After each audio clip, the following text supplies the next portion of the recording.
Gratidão, Senhor, pelo teu agir em minha vida, pelo teu falar a me ensinar, que nem tudo é joio em minha colheita, por me ajudar a refletir e enxergar a luz em minha escuridão, por soprar em meus ouvidos, acalentar meu coração, por me chamar em alto mar e mostrar vitória em meu potencial, por me resgatar, emanando luz celestial. Só em ti, Senhor, tenho a certeza da transformação dentro de mim. És o guia, a fortaleza, jardineiro em meu jardim. Só em ti, Senhor, posso esperar e entregar a ti meu caminhar. És o Salvador que me conduz com teu amor e luz, Jesus. Gratidão, Senhor, pelo teu agir em minha vida, pelo teu falar a me ensinar, que nem tudo é joio em minha colheita, por me ajudar a refletir e enxergar a luz em minha escuridão, por soprar em meus ouvidos, acalentar meu coração, por me chamar em alto mar e mostrar vitória em meu potencial, por me resgatar, emanando luz celestial. Só em ti, Senhor, tenho a certeza da transformação dentro de mim. És o guia, a fortaleza, jardineiro em meu jardim. Só em ti, Senhor, posso esperar e entregar a ti meu caminhar. És o Salvador que me conduz com teu amor e luz, Jesus. Só em ti, Senhor, tenho a certeza da transformação dentro de mim. És o guia, a fortaleza, jardineiro em meu jardim. Só em ti, Senhor, posso esperar e entregar a ti meu caminhar. És o Salvador que me conduz com teu amor e luz, Jesus. Pai amado, Todo-Poderoso, disse o nosso amado Mestre Jesus: vinde a mim, vós que estáis sofrendo, cansados e oprimidos. Senhor, aqui estamos, rogando pela paz nos corações da humanidade. Sabemos que o Senhor está a nos ouvir, porque o sentimos perto de nós. Dai-nos, Senhor, a graça da verdadeira sabedoria e da vontade para continuar na tarefa de acordar em Teu santo nome os corações adormecidos nas sombras do orgulho, egoísmo, do ódio e da impiedade, convertendo-os em sublimes sentimentos de amor. Senhor, a vontade do Pai é que nenhuma ovelha se perca nas tormentosas sendas da impiedade. Multiplica, Mestre querido, as nossas energias e faze chover sobre nós o fogo sagrado da fé, para espalharmos aos quatro cantos da terra as divinas sementes do amor.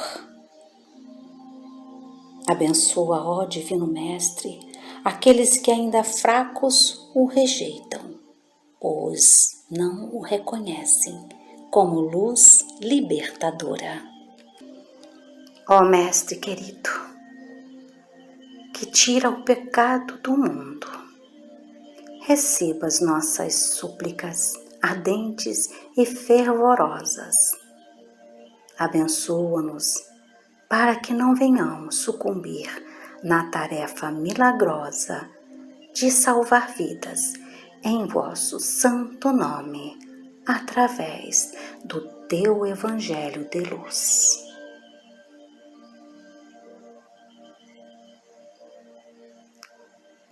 Que assim seja. Boa noite, meus irmãos. A nossa leitura dessa noite está em Lucas, capítulo 6, versículo 31 ao 33. Façam aos outros o mesmo que vocês querem que eles façam a vocês. Se vocês amam aqueles que os amam, que recompensa terão? Porque até os pecadores amam aqueles que os amam. Se fizerem o bem aos que lhe fizerem o bem, que recompensa terão? Até os pecadores fazem isso. Que assim seja. Bom, novamente bem-vindo a todos, aos que não estavam aqui quando iniciamos, quando dei boa noite a todos, bem-vindo à nossa casa, minha paz. Desligou pelo menos agora de novo. Com essa oração de abertura tão enriquecedora, tão bonita, pedindo ao nosso Mestre que nos dê sempre muita força para continuarmos nessa nossa caminhada de trabalho, que é para isso que estamos aqui, e que é isso não só que nos fortalece, mas também que nos tira dessa nossa condição ainda infelizes.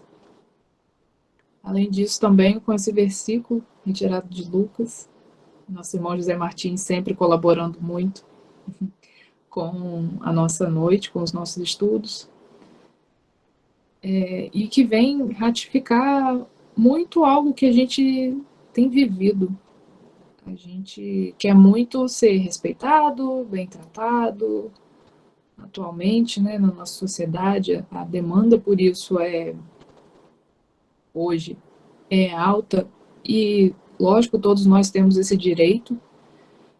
É um direito essencial para todos, para a nossa existência, mas, infelizmente, nós não fazemos por onde com relação aos nossos irmãos. O respeito mútuo, a compreensão, a compaixão está faltando, infelizmente. Nós queremos muito ser compreendidos, respeitados, mas quando essa demanda chega até a gente com relação ao outro, nós não temos tanta facilidade assim de fazer, porque nós temos facilidade de fazer só com aqueles que amamos, mas aí com certeza é muito fácil.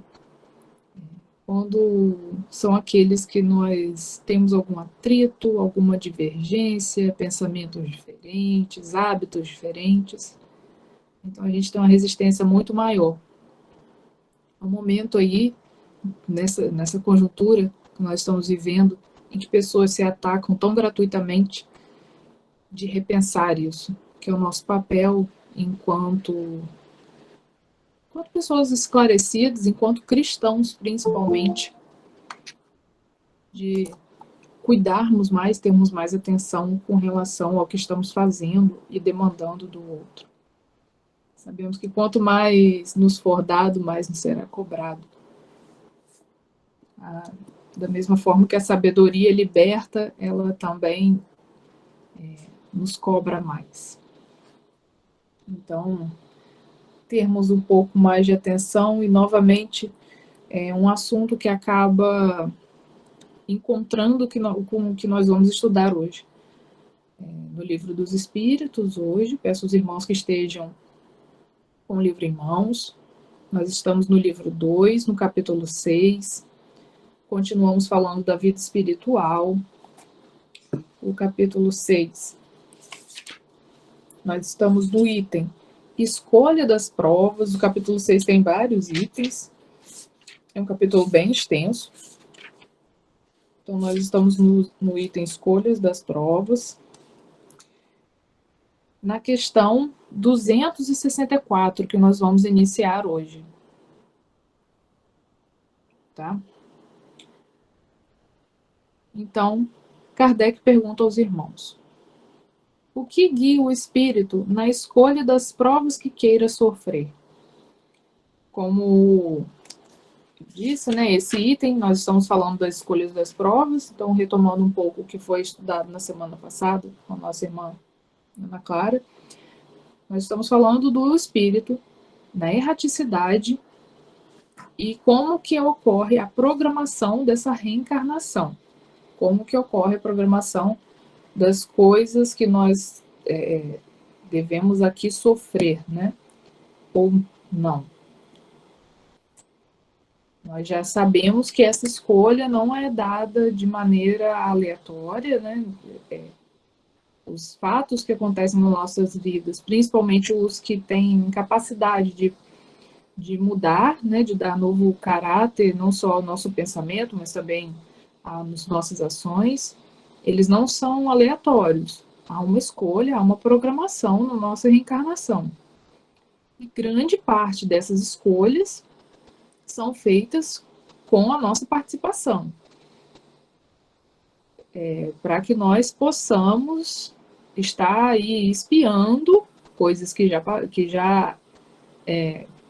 deixamos devendo, então temos que espiar isso, pagar por isso, e também as nossas provas, para que nós possamos subir alguns degraus, né, nessa encarnação.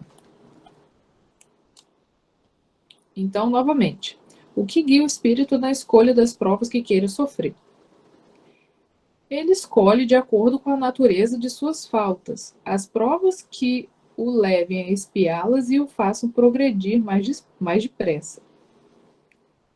Então, de acordo com os nossos débitos, nós vamos escolher a natureza das nossas provas para quitarmos esses débitos e também andarmos um pouquinho mais depressa aí na nossa caminhada evolutiva.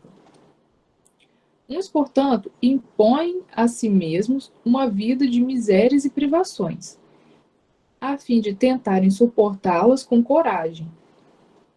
Então, novamente, a gente vê aqui, não é a primeira vez que a gente vê isso no Livro dos Espíritos, que a gente sabe que vidas em condições mais humildes, aqui na matéria, são muito difíceis. Mas há um propósito muito maior. E outra coisa que nós vamos ver aqui também é que, apesar de acharmos que a humildade é uma prova muito difícil, uma expiação muito difícil, ter que lidar com riqueza e poder é algo que pode nos comprometer muito mais do que uma condição humilde. Outros querem experimentar as tentações da riqueza e do poder, muito mais perigosas, pelo abuso e mau emprego que dele se possa fazer, e pelas paixões inferiores que uns e outros desenvolvem. Outros, finalmente, querem ser provados nas lutas que terão de sustentar no contato com o vício. Então, nós podemos, até por questão lógica, concluir que, se eu tenho uma condição financeira melhor, muito maior do que a maior parte da população, por exemplo, no nosso país, a probabilidade de termos contato com coisas que possam desvirtuar nosso caminho, ou até mesmo da gente ter uma programação de usar aquele bem que a gente tem, né, aquela riqueza monetária, para cumprir com uma expiação, ou uma aprovação, que a gente teria um projeto para usar aquilo ali. E a gente acaba não cumprindo e no meio do caminho se desviando. Porque nós sabemos que quanto mais dinheiro nós temos, as facilidades são muito maiores na nossa vida. E os contatos com outras coisas também são muito maiores. Não estamos dizendo aqui, gente, que ter condições financeiras é ruim. Não. Vez ou outra nós comentamos isso aqui, da importância que o dinheiro tem na nossa vida material, porque é através dele que a gente consegue se alimentar, temos nosso teto, nosso conforto, pagar as contas que a gente precisa todo mês para nos sustentarmos. A questão é a ganância de sempre querermos mais sem um propósito, porque se você já possui renda suficiente para uma vida confortável, que você e seus filhos, seus familiares estão bem, você consegue também com essa renda ajudar outras pessoas. E a gente tem que sempre ter esse olhar, né? Ou se você tem uma renda muito maior do que o normal, você consegue desenvolver projetos, fazer doações. É para isso que existe o dinheiro. Então, quanto mais a gente tem, mais provações a gente vai passando com ele. E além disso, também a gente fala muito só sobre o dinheiro espécie, o dinheiro físico, mas a gente tem que lembrar sempre também das relações de poder, porque a gente associa muito poder a dinheiro, e sim, isso existe. Claro, quanto mais dinheiro a gente tem, mais poder perante aos outros a gente tem. Mas a gente tem até que pensar nas relações do nosso dia a dia com relação ao poder. Por exemplo, um professor, ele tem um poder na sala de aula sobre os alunos deles, né? Um líder de equipe no trabalho, ele tem um poder sobre aquelas pessoas que estão sobre a responsabilidade dele. E isso a gente olhando de uma forma micro. Então a gente tem que pensar bem, até mesmo com relação a como a gente usa esse poder dos pais dentro do seu lar com seus filhos ou com dependentes deles. As nossas relações de poder também têm que ser repensadas, porque, novamente, o poder não é só monetário. A gente sabe que o poder monetário hoje chama muita atenção e também abre portas para muitos equívocos. Porque a gente tem que pensar na responsabilidade que isso tem na nossa vida. Quando você tem nas suas mãos a responsabilidade, por exemplo, da educação de uma criança, de alimentar uma criança, de tocar uma equipe no trabalho, na escola, alunos, uma equipe médica, enfim, essas relações, né, hierárquicas, elas também são provas na nossa vida, ou por vezes também expiação. Então a gente tem que pensar bem em como são essas relações e termos muito cuidado com esse poder que nós temos nas nossas mãos com relação aos outros. Logicamente que pessoas que têm um poder muito grande, como chefes de Estado, grandes empresários, esses têm um comprometimento muito maior do que o nosso nas nossas relações de poder rotineiras. Mas ainda assim, nós temos que repensar bem e ter muito cuidado com essas rotinas, né, do dia a dia, que por vezes a gente acaba se desligando. E, além disso, também, com relação ao contato com o vício. Boa noite, Del. Linda. Além disso, também, a nossa relação do contato com o vício.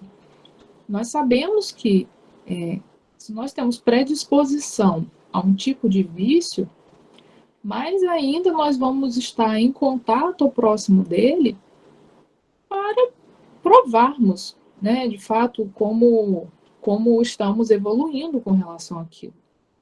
Por exemplo, pessoas que sofrem do vício do alcoolismo, mas que estão sem beber, não bebem mais.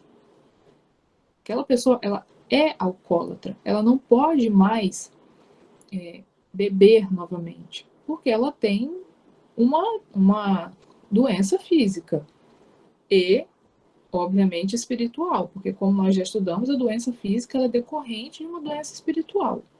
Então, se ele tem essa dependência espiritual refletindo no físico dele, Por exemplo, pessoas que têm alcoólatras em casa, quem já teve contato com reunião de AA ou conversou com algum médico com relação a isso, é sempre orientado o quê? A não ter álcool em casa, porque aí nós já diminuímos, ou não deixar essas pessoas perto de lugares que tenham álcool de fácil alcance, porque é cíclico.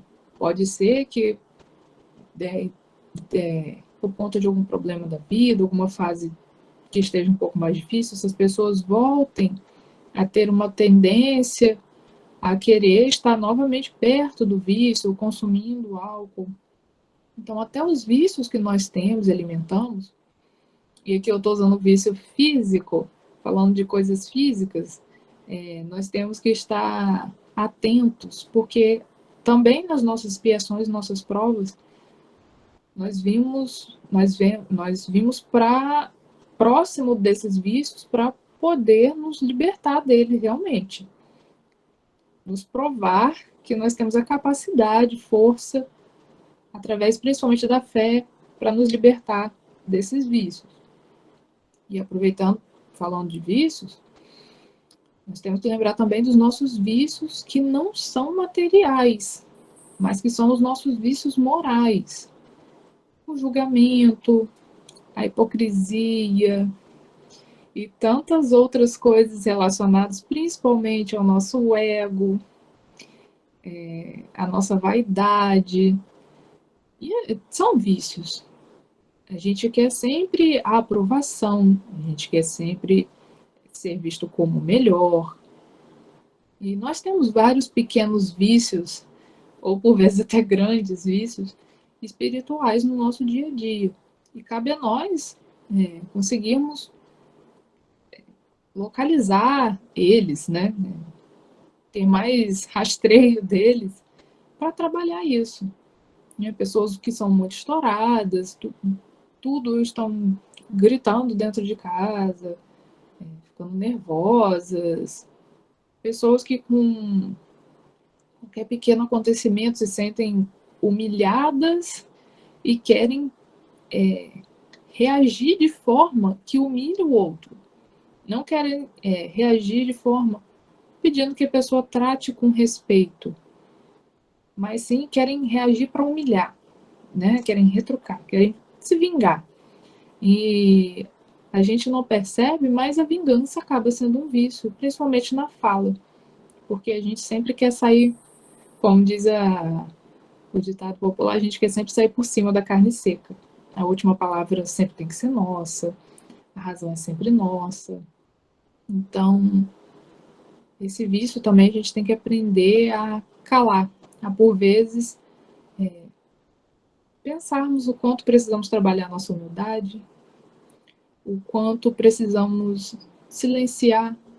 Tem gente que não vale a pena a gente nem tentar retrucar algo, nem no intuito de esclarecer, porque se for para causar mais transtorno ao outro, tirar o outro mais do sério ainda, às vezes o silêncio é a melhor chave.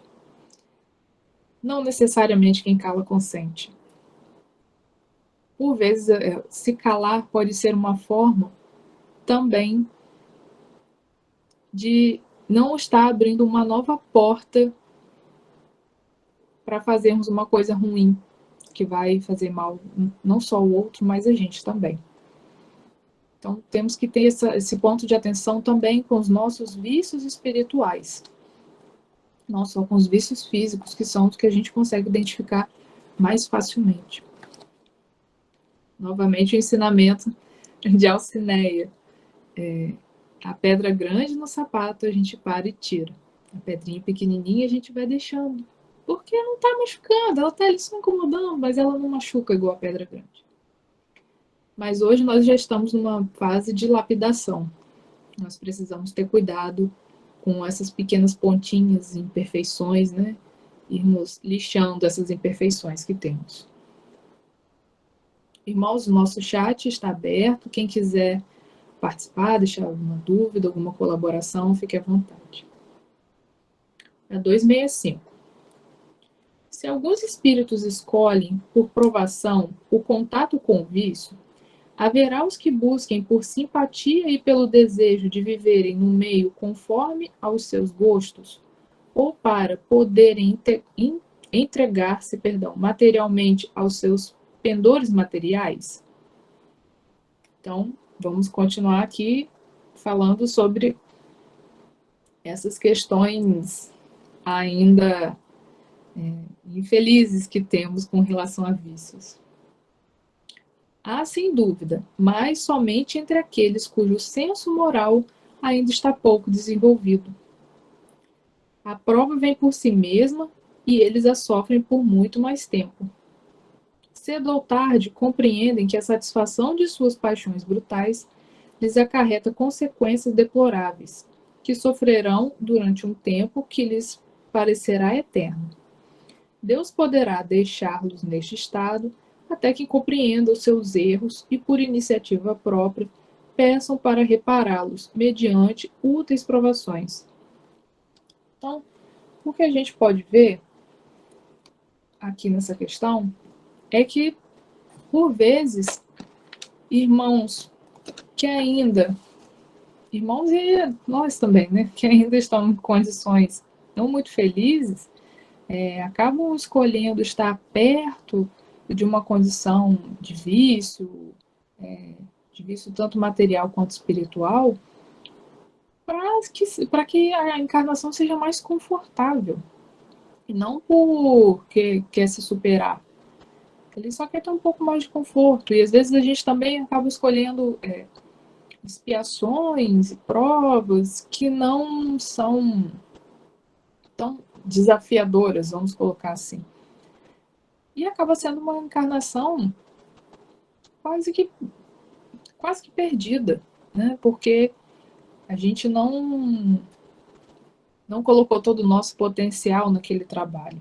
A gente prefere ficar na zona de conforto, que é uma coisa que as pessoas falam muito hoje, né? Sai da sua zona de conforto. Lógico que tudo isso deve ser pensado de acordo com a condição de cada um, mas para a gente perceber que até durante as escolhas das nossas provações, expiações na nossa erraticidade, a gente tem que ter um pouco mais de sabedoria com relação a essas escolhas. De não escolher algo que nos deixe na zona de conforto, porque nós queremos estar próximo daquilo, porque aquilo vai ser mais fácil para a gente.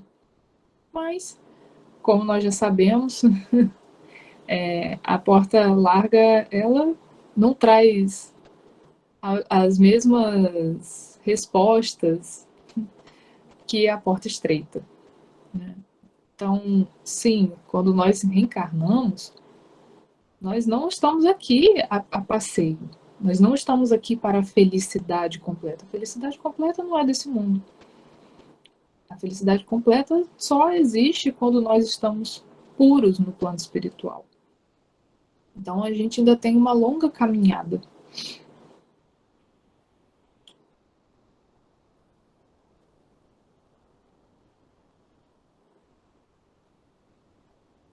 A Edna está perguntando aqui, não seria também quando sei que as minhas escolhas não são corretas e mesmo assim insistimos, seria isso? Também, Edna. Também há esses casos. Nós vamos ver aqui que nós temos esses casos que nós escolhemos. Estar próximos a condições, por exemplo, de vícios, que nos deixam em posição mais confortável e nós acabamos não evoluindo. Tem também aquelas condições que nós escolhemos muito além do que nós podemos fazer, né? É como a escola, a gente precisa ser alfabetizado, fazer o ensino médio, que hoje em dia tem outro nome que eu nunca sei, para depois nós estarmos preparados para ir para a faculdade. Há casos também de espíritos que querem sair, digamos assim, da alfabetização para uma faculdade. Então, essas escolhas também, logicamente, nós vamos sucumbir, porque nós não temos essa capacidade ainda de estarmos lidando com coisas que estão muito além do nosso conhecimento, da nossa fé. Então, tem que ser tudo muito gradual. E sim, tem as as escolhas que nós fazemos, que nós sabemos que não são corretas, mas também insistimos nela. Como diz a frase do nosso amado mentor, lá na parede do Menpais, os erros só são quando não sabemos, quando sabemos são escolhas. Então, quando nós sabemos que está errado, e ainda assim nós insistimos naquela escolha, o que nós estamos fazendo é angariar muito mais débitos para a nossa vida, para as nossas encarnações, né? Para a nossa história espiritual. E quando nós fazemos isso de maneira raciocinada, consciente do que estamos fazendo, isso é muito pior. A sabedoria que a gente tem hoje, ela é uma bênção que nós temos porque nós estamos estudando, estamos em contato com o Evangelho, porque nós estudamos o Pentateuco da doutrina espírita, mas ela também traz para a gente uma grande responsabilidade. Quanto mais a gente sabe, mais é cobrado, porque nós temos consciência do que estamos fazendo. Então, quando nós insistimos nessas escolhas incorretas, nós queremos continuar ali, no mesmo ponto, sem evolução. E isso é perder praticamente uma encarnação. Você ter consciência do que você faz, não está de acordo, e você se esforçar para modificar aquilo, por mais que você não alcance 100%, mas você apresentou um esforço, poxa, isso já é, assim, considerável. Porque é muito complicado a gente reconhecer essa falha na gente, né? O nosso egoísmo. Conseguir reconhecer que a gente falha. Mas a partir do momento que a gente identifica essa falha, a gente tem que se esforçar para sair dessa zona de conforto. Quando a gente reconhece, e aí pode ser que a gente não consiga concluir isso dessa vez, mas quando a gente reconhece e não tenta modificar, isso é muito pior, porque a gente tem plena consciência de que está ruim e de que nós não estamos fazendo nada para poder melhorar a nossa condição espiritual. E é sempre lembrando que quando nós não melhoramos uma condição nossa, a gente também está refletindo isso no outro, nos que estão próximos. E dependendo, logicamente, da nossa posição social também, em pessoas que não têm nem contato com a gente. Mas isso também vai refletir em outras pessoas que estão distantes. E aí é que entra novamente a questão do poder. Nós temos que pensar bastante sobre o poder que nós temos nas nossas mãos.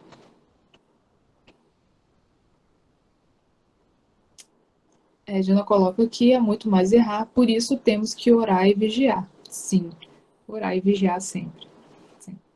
E a gente tem esse hábito de falar sobre o orar e vigiar quando a gente tem alguma demanda com relação a alguma dificuldade que nós estamos passando. Por exemplo, algum familiar meu está, vamos supor, precisando de um emprego, né? Então, a gente ora por essa pessoa e o vigiar, né, que é o tentar sempre estar procurando um emprego para ajudar esse familiar. Mas quando nós também pedimos ao nosso mestre e aos nossos irmãos espirituais que nos auxiliem numa melhora espiritual nossa, eles vão nos auxiliar sempre, eles sempre estão de mãos estendidas, mas nós temos também que vigiar, estar atento às nossas atitudes, começarmos a reconhecer as nossas falhas. A Tânia colocou aqui, lutar para vencer aos arrastamentos viciosos. Exatamente. O vício, ele é muito complicado realmente de se livrar de um vício, e aqui não só material, mas principalmente o espiritual, porque novamente, o material a gente consegue identificar com muita facilidade. O espiritual é muito arraigado. Como diz o nosso mentor, é um ranço que a gente carrega desses espíritos antigos que nós somos, né? A gente vem carregando muitos ranços. E os vícios espirituais, eles são decorrentes da má alimentação do nosso ego, de nós sempre acharmos que precisamos estar corretos, sempre sendo colocados acima dos outros. Nós sempre achamos que nós somos muito mais importantes do que o outro, quando na verdade todos nós somos importantes da mesma forma. Não existe diferenças do amor do nosso Pai Jeová para com os filhos. Somos iguais. Então nós temos que começar a deixar de lado esses processos que nós alimentamos por séculos, milênios, de querermos sempre ser quase que adorados, né? Isso não cabe mais. A gente tem que repensar muito sobre as nossas atitudes. E aí, depois que a gente conseguir identificar as atitudes, repensar também sobre como nós sentimos as coisas, porque é a partir daí que a gente consegue buscar os fundamentos. Então, e lembrando, quanto mais nós identificamos essas falhas, mais nós estamos de olhos abertos. E aí é necessário iniciar o processo de mudança. Senão a gente só se complica mais, se a gente entra na zona de conforto novamente. A Inês colocou aqui que ela já percebeu que recebeu ajuda quando precisou e pediu a espiritualidade para ajudar a vencer certos erros. É tão sutil a ajuda que não sofremos mais por aquele motivo. Mas tive que fazer minha parte. Sim, sempre temos, né, que fazer a nossa parte. O vigiar do orar é exatamente isso. Fazer a nossa parte, estarmos em ação, nos melhorando sempre. Quando a gente lê as obras de Kardec, a gente vê que a filosofia que ele coloca nos livros, digamos assim, né, a parte humana que ele coloca nos livros, do estudo humano, se encaixa muito bem com a parte física, né, quando nós estudamos leis da física, de ação e reação. A doutrina espírita, e aqui a gente vê nesse capítulo também, e principalmente no livro do Céu e Inferno, a doutrina espírita ela tem como fundamento a lei de ação e reação, que é a justiça do nosso Pai Jeová. Então, para a gente ter uma reação, até mesmo com relação às coisas boas, a gente precisa ter uma ação. Edna colocou que todos os dias nos é dadas escolhas a serem feitas. E por isso é contínuo. Sim.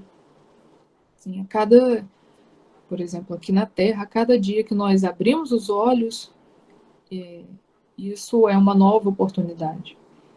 E nós temos que aprender a olhar para isso com um sentimento sincero de gratidão. E aqui eu falo de gratidão, não dessa gratidão que as pessoas têm disseminado ultimamente. É de uma gratidão de saber reconhecer que você teve novamente a oportunidade de estar aqui, abrindo seus olhos, para recomeçar algo ou continuar algo. Hoje as pessoas estão banalizando muito essa palavra, porque gratidão ela tem um sentido muito profundo. E há uma banalização com relação a isso, né?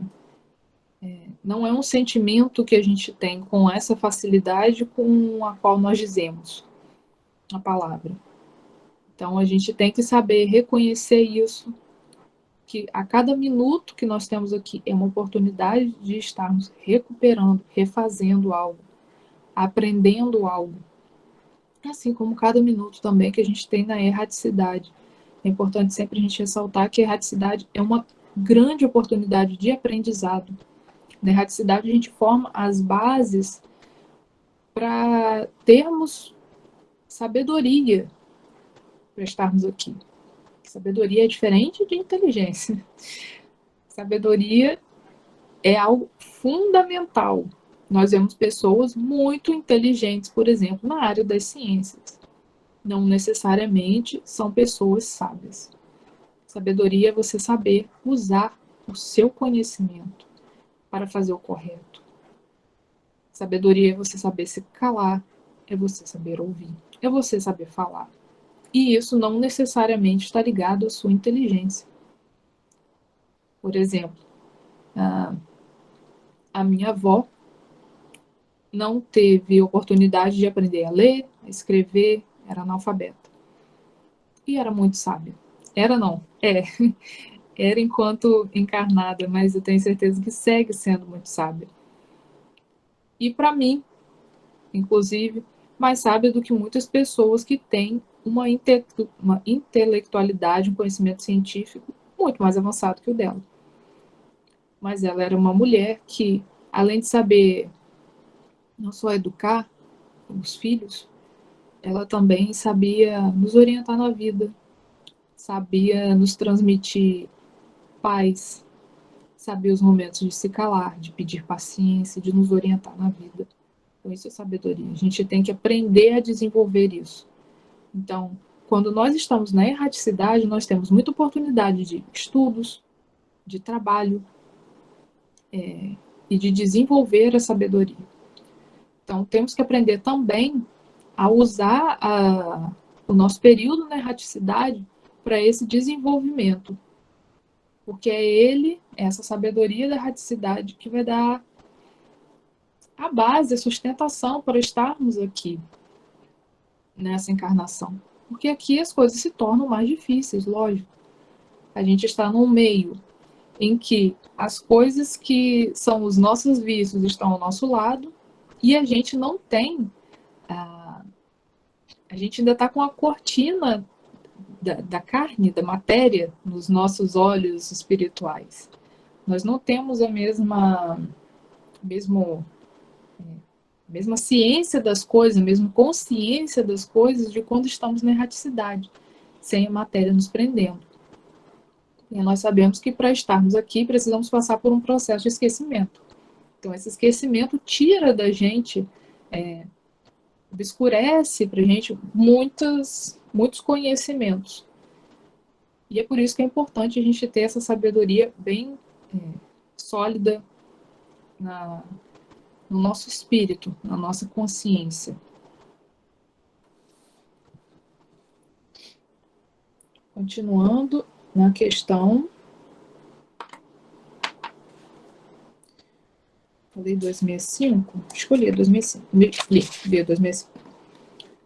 Agora a questão 266, que tem uma nota bem extensa e bem esclarecedora.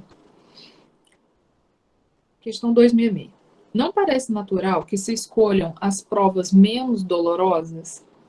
Então, para nós encarnados, não seria natural que nós fizéssemos escolhas por provas assim que não doessem tanto?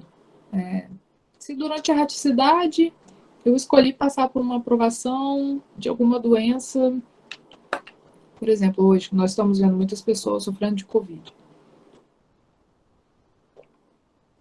Se durante a minha erraticidade eu programei que eu passaria por uma prova bem profunda com relação ao Covid. Não seria então mais fácil que eu não tivesse escolhido isso? Seria. Olhando com os olhos da matéria, seria mais fácil e mais simples. Mas, novamente, nós estaríamos numa posição de conforto, de não aproveitar as nossas oportunidades aqui. Então, os irmãos nos respondem: para vós, sim. Para o espírito, não. Quando este se desprende da matéria, a ilusão acaba. E outra é a sua maneira de pensar. Eu vou retomar aqui uma coisa que eu até falei, se não me engano, no último estudo que eu fiz, que foi uns 15 dias atrás. Hoje, retomando a Covid como exemplo, nós vemos muitos irmãos que estão sofrendo e muitas famílias que estão sofrendo. Sabemos que pessoas hoje, uma grande parte até das pessoas que têm se contaminado com Covid, têm feito ao máximo a quarentena, têm usado a máscara, mas ainda assim houve a oportunidade dessa pessoa se contaminar e ficar em condição, grande parte, né, fica em condição realmente muito complicada, fisicamente falando. às vezes vindo a óbito. Mas o que nós temos que pensar é que quando nós pedimos por esses irmãos, e aí novamente a gente tem que deixar as nossas vontades de lado. Enquanto nós oramos por esses irmãos, é para pedir que eles tenham resignação, força, fortalecimento, compreensão do momento de que esses espíritos, porque aí a pessoa, o corpo pode estar consciente ou não, mas que esses espíritos não alimentem um sentimento de revolta. E também os familiares não alimentem um sentimento de revolta. Nós temos até para isso que aprender, entender para o que nós estamos orando. Às vezes a gente tem um hábito muito de orar pela melhora do outro. Até se a gente fosse olhar por um ponto, vamos lá, nós não somos espíritas. Vamos olhar por um ponto estritamente material. A gente não tem conhecimento da condição espiritual. E aí, um irmão meu está muito mal e eu estou orando muito, orando não, né? Porque eu não vou ter esse entendimento, mas eu quero muito que ele permaneça aqui, que ele se recupere. Então vamos lá. Olha a quantidade de pessoas que se recuperam e que o corpo, matéria, não é mais a mesma. Quantas pessoas se recuperam de doenças muito degradantes e que acabam, de maneira assim, materialmente falando, tá? Só de quem olha com olhos físicos, realmente só sobrevivendo. Então, até nisso, há um pensamento egoísta. Você quer tanto que aquela pessoa esteja aqui, que não importa da maneira que ela vai estar. Você quer que ela esteja. Agora vamos olhar com os olhos espirituais.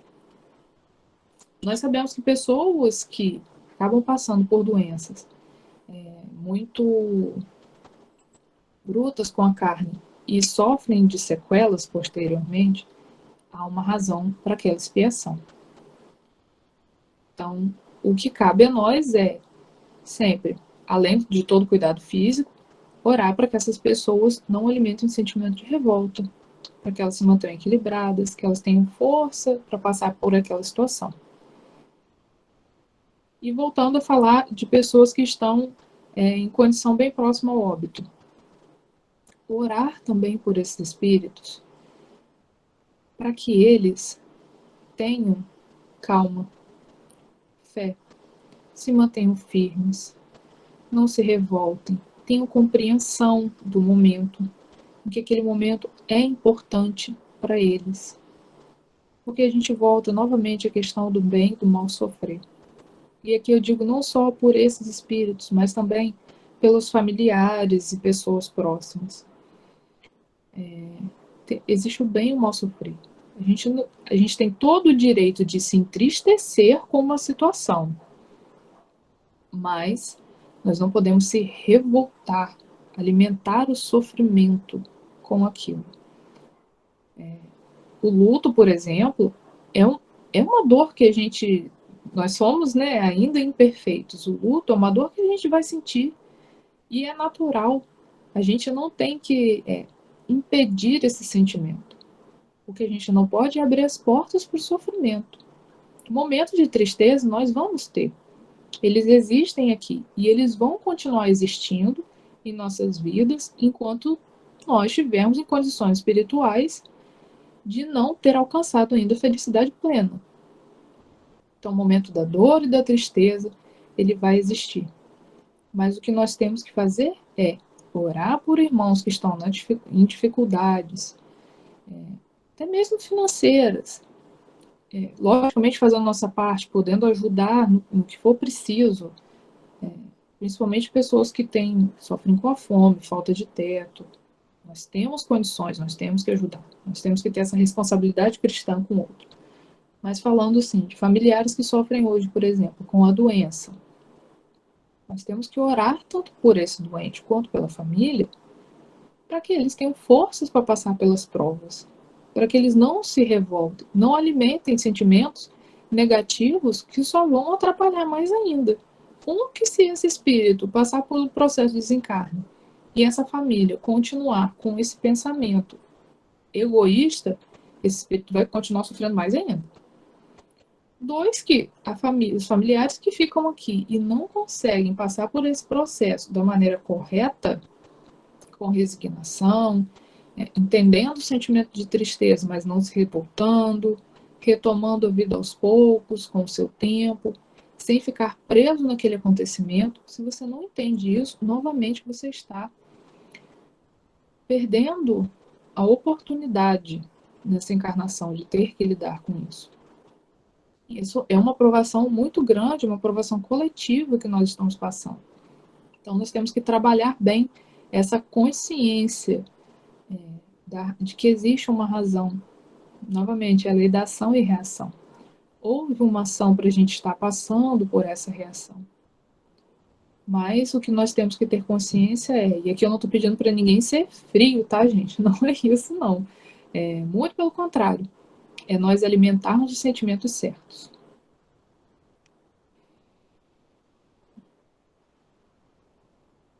A Rita está colocando aqui que seria egoísmo de nós ver o irmão em sofrimento desagradável e não compreender a aceitação da vontade de Deus. Sim, é nosso egoísmo, porque nós temos que entender que tanto o fato dele estar sofrendo aquilo e dele se recuperar fisicamente ou não, ou ter alguma sequela, tudo isso existe uma razão de ser.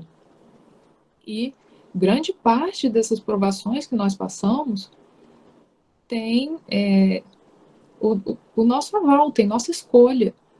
Sim, há algumas coisas, e nós vamos ver, vai ter que acabar ficando para a semana que vem, essa nota de esclarecimento vai nos trazer isso. Há coisas que sim, são quase que impostas, mas que é para ver se a gente, sabe, toma um rumo. Mas, no geral, tudo existe a nossa consciência, a nossa anuência na erraticidade para que isso seja feito. Então, a gente tem que ter mais resignação, mais tranquilidade, mais aceitação com relação às coisas que estão acontecendo. Ter sempre essa consciência de que é uma consequência de algo, o que é uma prova que vai levar a gente para um degrauzinho a mais. A Edna colocou: somos às vezes muito egoístas, querendo aquele familiar, às vezes em vida vegetativa. Temos que entender que Deus sabe de todas as coisas. Sim, e temos esse egoísmo, que nós queremos as pessoas ao nosso lado, independente da forma, mas o importante é que elas estejam ali. E também é bom ressaltar que, mesmo esses irmãos que estão em condição física vegetativa, há um porquê disso estar acontecendo, há uma razão. E aí a gente entraria aqui numa questão que a gente ainda vai estudar, que é sobre eutanásia, e é por isso que é muito importante nós termos muito esclarecidos na nossa cabeça a importância da não prática da eutanásia. Porque esse espírito que está preso nesse corpo, às vezes por anos em coma, não é aleatório, existe uma razão para isso acontecer. Como tudo na nossa vida. E como nós podemos ver, tem irmãos que realmente ficam anos em coma e acabam desencarnando. Então, aquele espírito precisava estar naquela condição por anos para depois desencarnar. Como nós vemos também espíritos que ficam anos, às vezes mais de décadas. Tem relatos de espíritos de quase 20 anos, de corpos quase 20 anos em coma, e que depois acordaram. E que vão retomando a vida material. Então, até esses irmãos que a família teve a consciência de não praticar a eutanásia, olha a importância que isso teve para esse espírito. Ele tinha que passar por aquilo e depois retomar o corpo para concluir, então, a sua trajetória. Assim também como nós vemos Às vezes uma gravidez que é interrompida no meio da gestação naturalmente, né? Há uma razão. Por vezes, há a razão física de uma prova, de uma expiação daqueles pais, de terem que passar por aquilo, e às vezes nem tinha necessariamente um espírito ligado àquele feto, mas há também os casos em que havia um espírito ligado ao feto e eles precisavam passar por aquele período ali conectados àqueles pais, né, aquelas pessoas que seriam os pais, e ele precisava retomar aquele contato com aquelas pessoas, ainda que fosse de maneira muito curta, ou até mesmo crianças que morrem em tenra idade. Então, tudo isso existe uma razão, assim como o processo de desencarne, ou processo de coma de anos, o processo de pessoas que vivem em estado vegetativo e tantas outras debilidades físicas que a gente acompanha. Para tudo isso existe um porquê. O que cabe a gente é trabalhar para que nós não tenhamos o sentimento de revolta. E se a partir do momento que a gente reconhecer que a gente tem esse sentimento, aí sim trabalhar lutando contra isso, pedindo sempre ao nosso Mestre Jesus, ao nosso Pai Jeová, ao nosso mentor, que apazigue em nosso coração os nossos sentimentos. Essa reflexão é muito importante a gente fazer, principalmente nos momentos em que nós estamos em momentos de fúria ou até mesmo muito agitados com relação aos nossos pensamentos, com esses momentos de revolta. Temos que estar sempre muito atentos a isso. Bom, irmãos, eu vou ter que encerrar aqui, já deu a nossa hora. Na 266, vai ficar realmente faltando a nota de esclarecimento, que é muito, muito boa. Esse capítulo é ótimo, assim como o livro inteiro. Esse capítulo é muito, muito esclarecedor com relação às questões práticas do nosso dia a dia, né? No livro Céu e Inferno também tem um capítulo sobre isso. É o capítulo 6, se eu não me engano. Capítulo 6? Não, capítulo 7. Isso, capítulo 7 da primeira parte, que fala sobre os princípios da doutrina espírita, sobre as penas futuras. Também é um capítulo muito rico, o livro Céu e Inferno, falando sobre isso, que vale muito a pena ser estudado. Bom, irmãos, eu queria agradecer muito a presença de todos. Espero que tenha sido aí enriquecedor, que tenha ajudado um pouquinho cada um aí. Se tiver alguma dúvida, mais alguma colocação antes de eu encerrar o nosso estudo. Agradecer aos trabalhadores que colaboraram conosco nessa noite. A nossa irmã Ana Laura Conzinos, nossa querida Deoclésia, que foi através dela que nós temos aí a oração dessa noite. Os irmãos também que, através dela, fizeram a oração. Muito obrigado, os nossos irmãos espirituais. E ao nosso querido amigo, nosso querido irmão José Martins, com o versículo. Muito obrigado a todos, a presença de todos. Tenhamos uma semana abençoada. Vou colocar aqui o nosso hino e a nossa oração. Até mais. Ismael, ó Ismael, Ismael, ó Ismael, nas luminosas pegadas do Cordeiro, és o grande timoneiro de um barco chamado Brasil.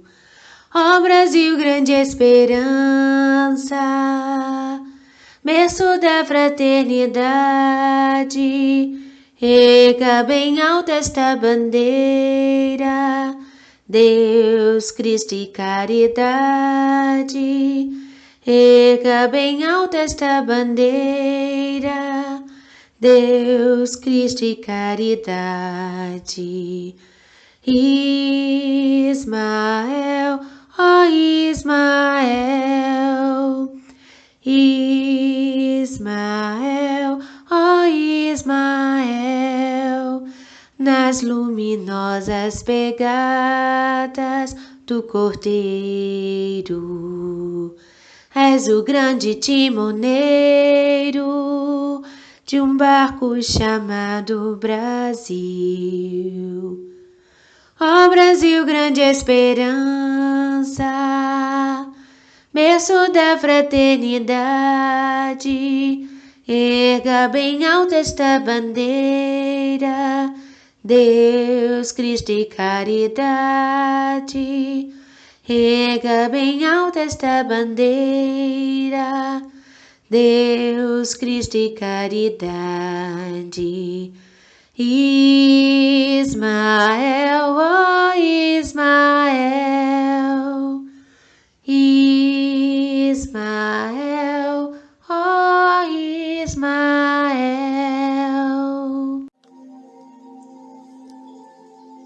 Glória a ti, Senhor do Universo, Criador de todas as maravilhas.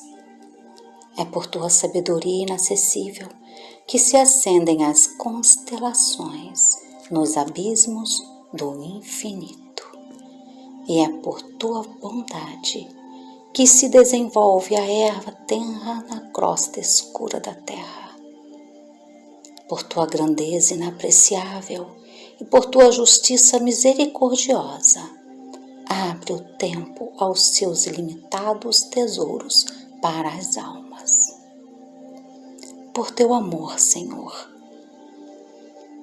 liberamos dos nossos sentimentos, da nossa alma sofrida, todas as lágrimas em nossos corações, para que assim possa as sagradas esperanças de teu reino descer sobre nós, nos fortalecendo as nossas aspirações de cooperar em sua seara santa. Basta uma gota do orvalho divino de tua misericórdia para que se purifiquem todos os corações mergulhados no lodo dos crimes e das impertinências terrestres. Senhor Jesus, aqui estamos com os nossos corações convertidos, mas rogamos ainda pela força que necessitamos, para que, mergulhados em algum momento na dor das nossas imperfeições, possamos lembrar que és tu o Salvador da vida. Agradecemos imensamente nesta noite os estudos que nos fortalecem, nos ensinando o caminho. E assim, Mestre querido, pedimos então que ficai conosco para a tarefa que se segue, abençoando a todos que neste momento se encontram à tua espera e trabalhando e se esforçando para mostrar-lhes as mãos limpas. Graças te dou, Mestre querido, neste momento, como mensageiro de tua obra no plano terrestre. Que sejamos nós aqueles a quem joelha diante de ti para agradar-te em agradecimento por todo o teu amor que se espalha como luz através de toda a natureza. Senhor,